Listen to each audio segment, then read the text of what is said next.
പാലക്കാട് തിരുമിറ്റക്കോട് നിന്നും കൊട്ടേഷൻ സംഘം തട്ടിക്കൊണ്ടുപോയ പ്രവാസി വ്യവസായി VP മുഹമ്മദ് അലി രക്ഷപ്പെട്ടു. തടവിൽ പാർപ്പിച്ച വീട്ടിൽ നിന്ന് മുഹമ്മദ് അലി ഇറങ്ങിയോടുകയായിരുന്നു. ശരീരത്തിന്റെ വിവിധ ഭാഗങ്ങളിൽ പരിക്കേറ്റ മുഹമ്മദ് അലി ചികിത്സയിൽ കഴിയുകയാണ്.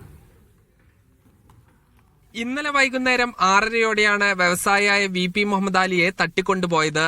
ഇന്നോവ കാറിലെത്തിയ 7 അംഗ സംഘം തോക്ക് ചൂണ്ടി ഭീഷണിപ്പെടുത്തി തട്ടിക്കൊണ്ടുപോവുകയായിരുന്നു.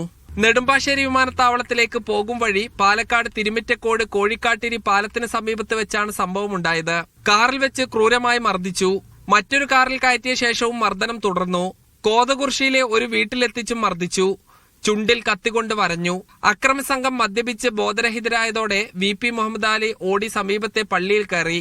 പള്ളിയിൽ പ്രഭാത നമസ്കാരത്തിന് എത്തിയവരാണ് വാണിയംകുളത്തെ സ്വകാര്യ മെഡിക്കൽ കോളേജിൽ മുഹമ്മദ് അലിയെ എത്തിച്ചത്. നന്നായി ഉപദ്രവിച്ചിട്ടുണ്ട്. ദേഹം മോശകരം ഉപദ്രവിച്ചിട്ടുണ്ട്. മദ്യപിച്ച സമയത്ത് പുള്ളി ഇറങ്ങി ഓടിപ്പോകുന്നതാണ്. കൊട്ടേഷൻ ടീമാണോ? അതാവാനാണ് സാധ്യത. നമ്മൾ കാണുന്നത് അങ്ങനെയാണ്.